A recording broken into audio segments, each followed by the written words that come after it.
What's going on, family? Welcome back to another episode of Too Good to Be Drew. I am your host, Drew Davis, and we're always going to bring you bonus episodes where we talk about some great things and try to educate you guys on things that I'm passionate about and also things that I've done some research in. And if you know me, you know that I'm a big reader. I set a reading goal every year. Currently, today, I'm on 888 straight days of reading. I'm trying and working to get to 900, and then I'll turn that around and get to 1,000. But more so than that, this started because I developed a love from reading from somebody named Miss Pat Houston, who was very instrumental in my life. But then also as I got older, I remembered that I have to continue to feed myself to gain some knowledge and educate myself on what's going on around the world, what's going on in the history of the world, and how I can better help young men or people in positions to give them a better life. And a lot of that's due to reading and trying to figure out and learn things. And as we know, we're getting a lot more into social media. We've been in video games and we're doing dances. You look at the young people and they're dancing in the store. Every second they get, there's a new TikTok trend dance to do. And that's fine because we had some things back in my day. If I talk about us wearing throwback jerseys or wearing jerseys backwards or having do-rags in our back pockets, tucking our jeans into our shoes and our socks, or even worse, having rubber bands that we put around our ankle to kind of keep our pants up like we're wearing capris. Like, what are we doing? But that was the sign of the times. And right now we're in the times that we're going to be in. So one thing we can do is we can kind of embrace that. And we can also try to implement and put some things onto this generation that we want to see them do. And I think reading is a very big thing. I've never had a girl that I was dating or interested in or that I liked. And once she found out I was a reader, she was like, nah, I can't mess with Drew. He be reading and stuff. Never in my life. They've always been happy that I'm educated. It's actually been something that they've taken to or they've been really interested in as far as asking me questions like, well, why do you read so much? Who do you like to read about?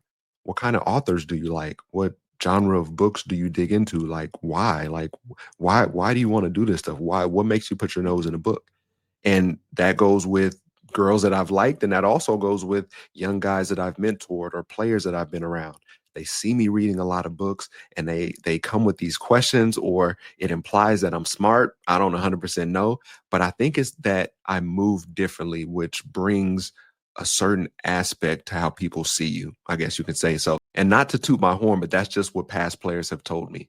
And so with this episode, I went to acting school, and in acting school, we had to write a manifesto for my vocal power class.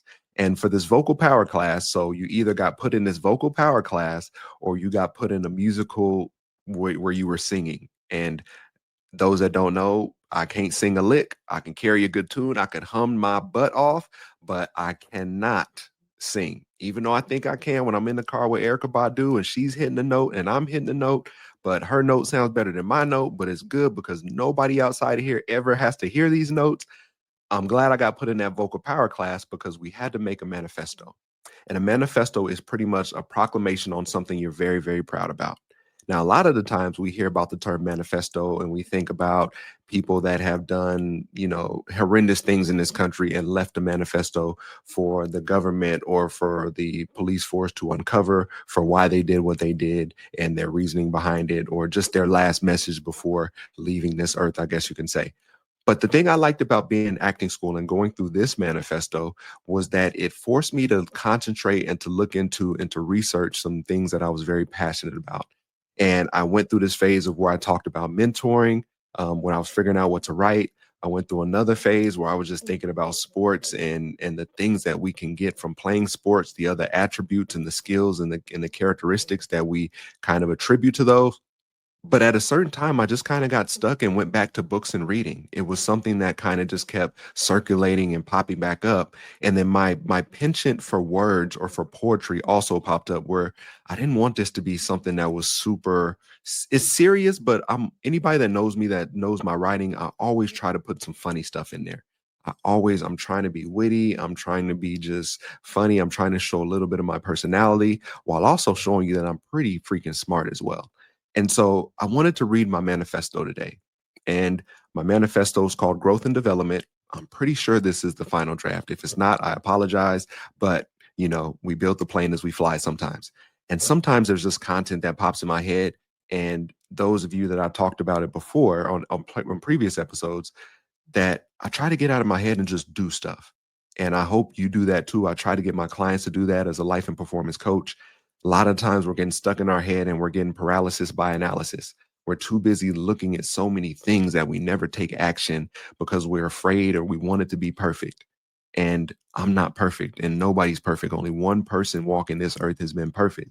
But we can still try and strive for that perfection. But going to acting school, it helped me tone in on my intonation, my delivery, the way that I write, the things that I like to talk about. It helps me with my delivery. So even sitting on the show as we speak, there are so many things that my teachers taught me in acting school and that my fellow classmates taught me that I take with me to this day to be able to create a proficient so like you're listening to right now. Um, I hope it's proficient, but we'll do nothing but get better as we go along. And I hope you'll enjoy being along for that ride. So I'm going to read this manifesto. We're going to talk more about reading, and that's how we're going to spend today. So hold on for the ride. Growth and development. I love the power and sentiments that are in books. I keep my shopping cart on Amazon filled with books that I tell myself I'm going to purchase, but rarely do, because I already have shelves of books at home that I have yet to read. But it's all getting lost these days. Instead of having our nose in a book, it's too busy being in a cell phone. I remember the days when you could go get a book and take it home. And it was at these places called libraries. I'm sure some still exist. You used to show them your ID and they would make a library card for you to check out books. You were able to even purchase books at some places. Oh, wait, you still can. These are called bookstores. There are chairs and spaces where you can enter and read as much as you want. Grab a cup of coffee, maybe a latte with 3 shots of espresso, oat milk, and a couple packs of stevia if you're non-vegan or gluten-free. Real book lovers know there's just a certain aspect of being a bookie that people aren't privy to. I can tell a fellow reader just by a quick glance at their book. The condition, is their book new and in mint condition like it came straight from the publisher, or has the book logged some miles on it, like it's been passed through more individual possessions than keeping up with the Kardashians clan? All right, what I'm really getting at here is we need to get back to the basics. Our black and brown boys are blindly and blatantly behind. The majority of our young boys are reading at or below a fifth grade level. Over 50% of black males in special education are there because they're deficient in reading. If a black male is not proficient in reading by the fourth grade, they only have a 20% chance of graduating from high school on grade level. What's a bigger problem is that we can't expect the cavalry to ride in and do something for an area they care nothing about. Only 12% of black males are proficient in reading by eighth grade. Did you know some government officials are deciding how many jails and prisons to build based on the reading proficiency of young black and brown boys? Don't believe me, huh? Look it up yourself. Instead of being proactive and creating avenues, they would rather be reactive and plan for the demise, spending upwards of $38,000 per inmate per year. I know these are a lot of numbers to break down and compute. Believe me, I have my struggles as well. I took Math 111 3 times in college before I passed it. Third time's a charm, huh? If we are not part of the solution, then we are part of the problem. If we are not for literacy, then we are against it. And if we care about our future, we better handle the missteps from our past. Ooh, so man, I hope you guys enjoyed that growth and development manifesto where I focus on books and literacy and our young black and brown boys. And it was so fun to write this because I went through a lot of different variations of this and we had to perform it for multiple weeks for, we get up every couple of days, we do some speaking and some voice exercises, and then she'd allow us to work on it. But a lot of that was us standing up there and getting feedback from our classmates. And so one of the interesting things, shout out to Miss Massey. That was the name of my teacher in school. She did our theater history. She did our vocal power. She was awesome. She came with so much energy and so much passion for teaching a lot of the stuff about acting and the voice, which led me to love my voice so much. I've always been the person that I think a lot of us are this person. where I hear my voice on an answer machine or on a message and I turn away like, who is that? It's so nasally and a little bit raspy like Jada Kisses. And it's just a little, just sounds a little full. And I wish it was more like a Denzel or a Morgan Freeman or a or Jeff Goldblum, who I just watched in a movie the other day. But what we need to love and what we need to respect about our voices is that our voices are ours. There are some people that are really great out there imitating voices, and I know there's a couple people that do Barack Obama's voice really good. I think Jay Farrell does a great job, and there are just small consistencies in that voice that give away or that help people build. Jamie Foxx is another great one, but there are a lot of unique things in our voices and in especially celebrities that we know and we hear all the time that allow people to mimic them on a very high level. And these are also talented people. And while I'm performing this, or while we're performing this in front of the class, Miss Massey's sitting there and giving us notes on words that we're not saying or pronouncing right. And me being a young black man and my mom being from South Carolina, there's some things that I'm pronouncing that I think are right, but that's just a lifetime of hearing it pronounced in a certain way. Like I'm a little bit country sometimes, and I like to talk with a little bit of Ebonics in my voice, or I like to talk with Ebonics. So I'm born in Denver, Colorado, but for me, I'm a country boy. My mom's from South Carolina. And so there are some things or some ebonics or some words that I use in a sentence that aren't necessarily on par or right in a sense. But when you're in acting school, you're learning to do a lot of stuff for the stage and for movies. And so I understood what she was trying to do.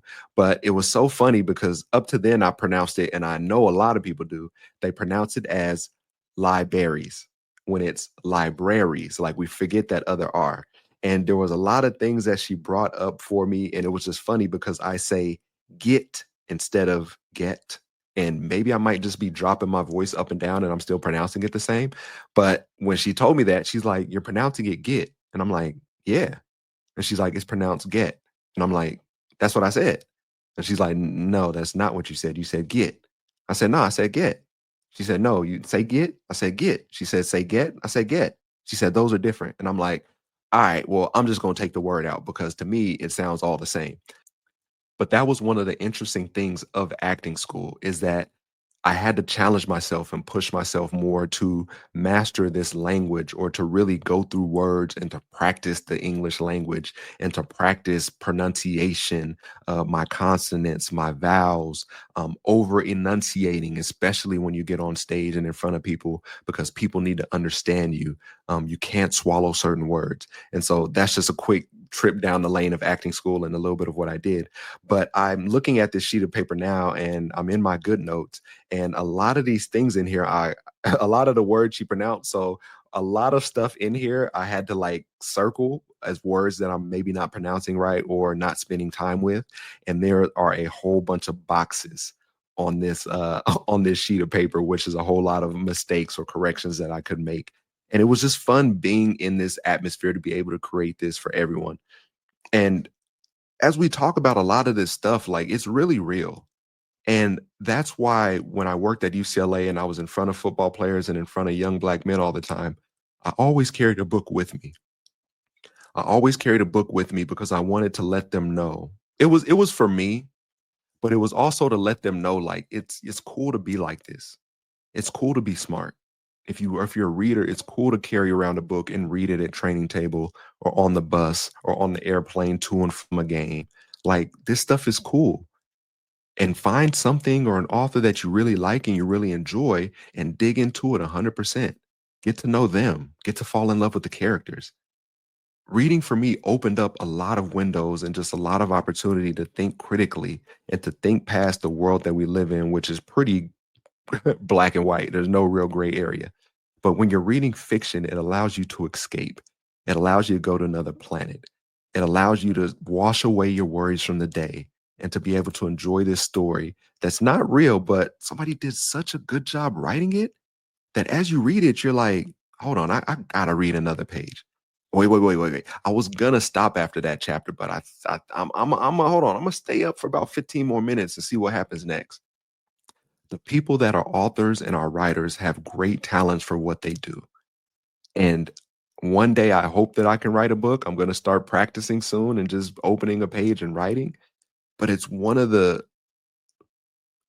It's one of the talents, not to say I wish I had because you can develop it, but I thank my parents that gave me athletic ability, that took me and gave me a college scholarship and led me to play in the NFL and to work in football as a coach and also in player development from somebody who knows what the athletes are going through. I can't sing. I can't dance. Well, I can dance. I got a nice little cold, little smooth, cool step. I'm not even gonna lie about that. I can't draw. I can't rap. I can do some poetry though. I got the poetry part down. But being a writer is going to help me, and I want to do it because it's going to help me get a lot more feelings out on paper. And it's going to help me develop and kind of push that empathy farther or further than it is right now. When I tell you guys I'm passionate about reading and I'm passionate about books, a lot of that's from just me from the inside and from the passion and love that somebody helped instill in me for books.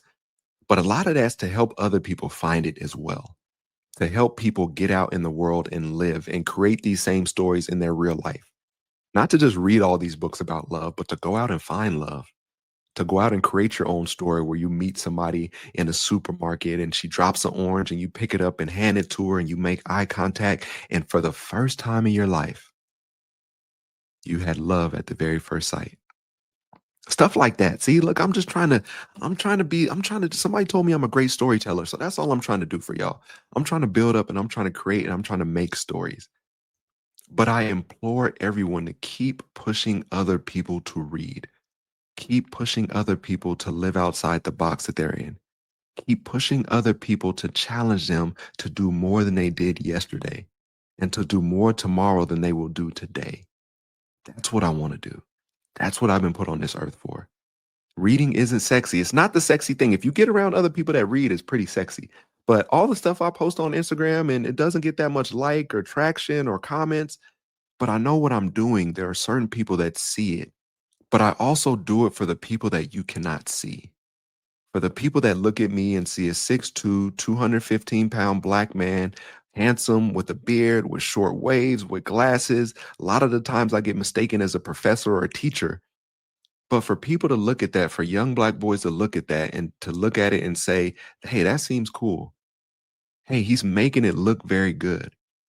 He's making being intelligent a trend. He's making being sophisticated something that I want to shoot for. Those are the people that I'm trying to reach. And I hope for the men and women that are out there that are reading or that want to get more into reading, that want to pick up more books, holla at your boy. We're gonna have another book club this summer. It's gonna push through for the rest of 2025.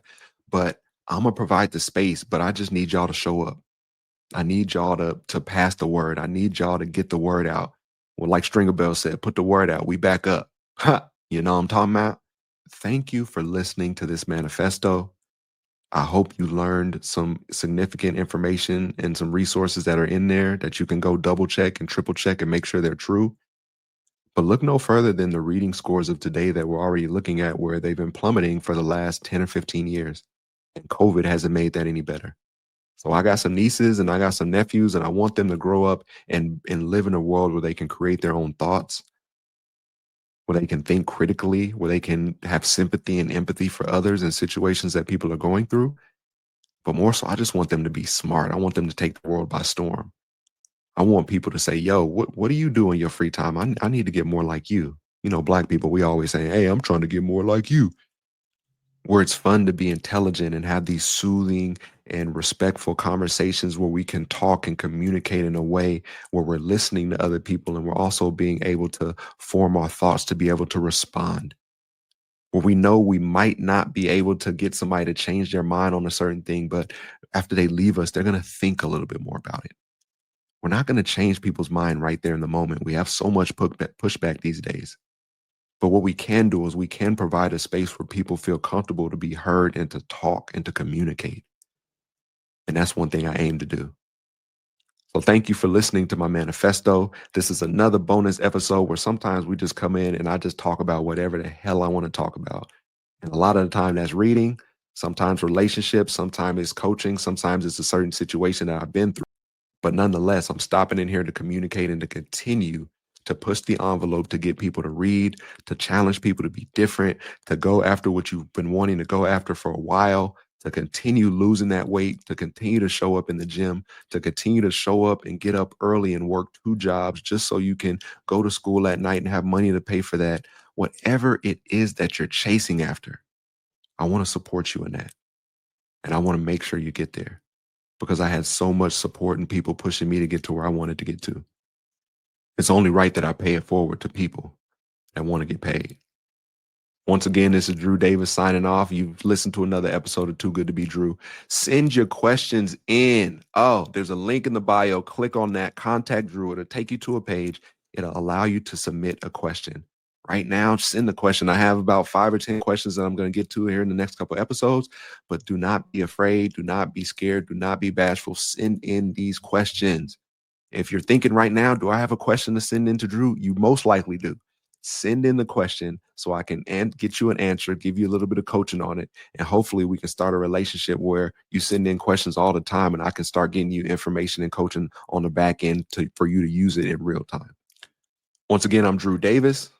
Stay healthy.